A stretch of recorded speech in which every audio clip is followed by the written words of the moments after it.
नमस्कार, आदाब। आप देख रहे हैं खबर अड्डा और मैं हूं आपके साथ सुम्बुलीरम। रवीश ही रहेंगे। उनका अंदाज अनोखा है और इस अनोखेपन को अपनी पहचान बना चुके रवीश ने एनडीटीवी के अडानी का एनडीटीवी हो जाने के बाद चैनल को छोड़कर यह साफ कर दिया था कि रवीश झुकने वालों में से तो कतई नहीं है।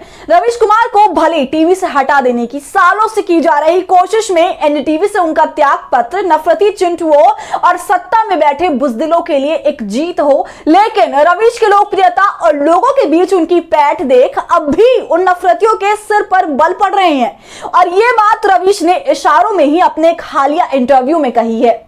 बीबीसी को दिए अपने इंटरव्यू में रवीश ने बुजदिलों की जमात में तब्दील हो चुकी आज की पत्रकारिता बिरादरी से लेकर उन्हें लोगों से मिल रहे जबरदस्त समर्थन तक हर पहलू पर बात की है। उन्होंने न केवल खुद के एनडीटीवी से अलग होने पर बात की, बल्कि साथ ही उन्होंने इस पर भी चर्चा छेड़ दी कि कैसे सरकार में बैठे लोगों ने उनका बहिष्कार करने के बाद भी उनसे यह उम्मीद लगाई रखी कि वो उनकी तारीफ करेंगे। लेकिन जैसा कि हमने कहा कि रवीश ने सबसे पहले अपनी बात अपने पेशे से शुरू की, बताया कि कैसे उन्हें बेरोजगार करने के लिए कोशिशें की गई और एनडीटीवी से उन्हें हटाने के लिए कितने संसाधनों को बर्बाद किया गया ताकि सरकार सिर्फ एक इंसान को लोगों से दूर कर सके, वो इंसान जो लोगों के मुद्दे उठाता है, जिसे हिंदू मुसलमान और सत्ता का चरणगान से कोई मतलब नहीं रहता था, जिसके लिए सवाल का मतलब सत्ता से जनता की जरूरतों पर सवाल करना होता था। अपने इस इंटरव्यू में रवीश ने जो सबसे बड़ा सवाल उठाया वो उन पर था जो आज खुद को पत्रकारिता का ठेकेदार मानते हैं। रवीश ने साफ कहा कि एनडीटीवी छोड़ने के बाद से उन्हें एक टीवी चैनल की तरफ से कोई कॉल नहीं आया और ना ही किसी अखबार ने उनसे संपर्क किया कि कम से कम वो किसी अखबार में कॉलम लिखें।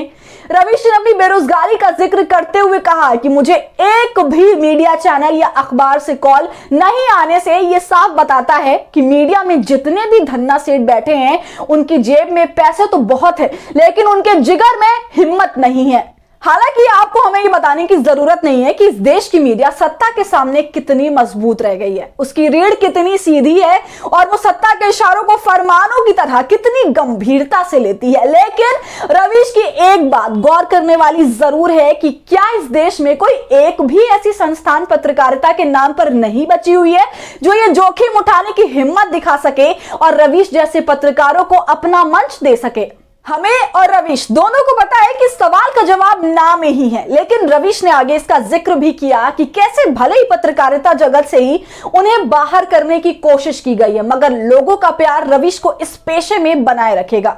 रवीश ने बीबीसी को दिए इंटरव्यू में लोगों से उन्हें मिल रहे समर्थन पर भी बात की और कहा कि लोग उन्हें उनके काम को करने में उनका समर्थन कर रहे हैं। रवीश ने कहा, लोग मुझे सरसों का तेल, घी, लैपटॉप से लेकर पैसों तक की सहायता लेकर मेरे घर पहुंच जाते हैं। उन्होंने आगे बताया कि कोई भी दिन ऐसा एनडीटीवी छोड़ने के बाद नहीं जा रहा जब कम से कम 10 लोग उन्हें गंभीरता से उनकी मदद की पेशकश नहीं कर रहे हैं। तो एक तरफ उन्हें पत्रकारिता से बाहर निकालने की कोशिश है, उनका एक तरह से बहिष्कार है, और दूसरी तरफ है उन्हें मिल रहा जन समर्थन। इन दोनों पर बात करते हुए रवीश सरकार पर भी अपने अंदाज में तंज कसते हैं। रवीश ने कहा कि जिस सरकार और जिस पार्टी ने उनका बहिष्कार कर दिया, उनके शो में, डिबेट्स में अपने प्रवक्ता भेजने बंद कर दिए, उनका बहिष्कार किया, उन्हें भी उनसे तारीफ की उम्मीद है।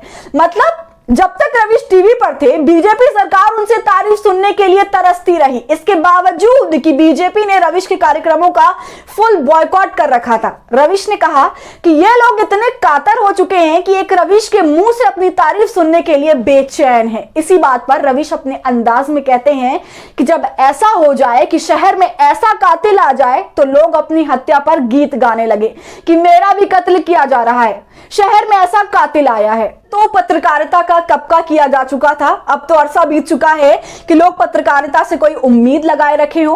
बस एक उम्मीद के नाम पर रवीश टीवी की दुनिया में पत्रकारिता को जिंदा रखे हुए थे, लेकिन अब उनका ही कहना है कि उन्हें सिर्फ एक चैनल भर से हटाने की कोशिश नहीं थी, बल्कि उन्हें पत्रकारिता के पेशे से ही दूर रखने की साजिशें चल रही हैं। रवीश के इस वक्तव्य पर क्या है आपकी राय, हमसे कमेंट सेक्शन में जरूर साझा कीजिए। और हमारे फ्री जर्नलिज्म को आपके सपोर्ट की जरूरत है, वो तभी होगा जब आप जितना ज्यादा थैंक्स के बटन का इस्तेमाल करेंगे और इससे हमारी हौसला अफजाई करेंगे। साथ ही अगर अब तक आपने हमारे चैनल खबर अड्डा को YouTube पर सब्सक्राइब नहीं किया है तो इसे अभी फौरन कर लें।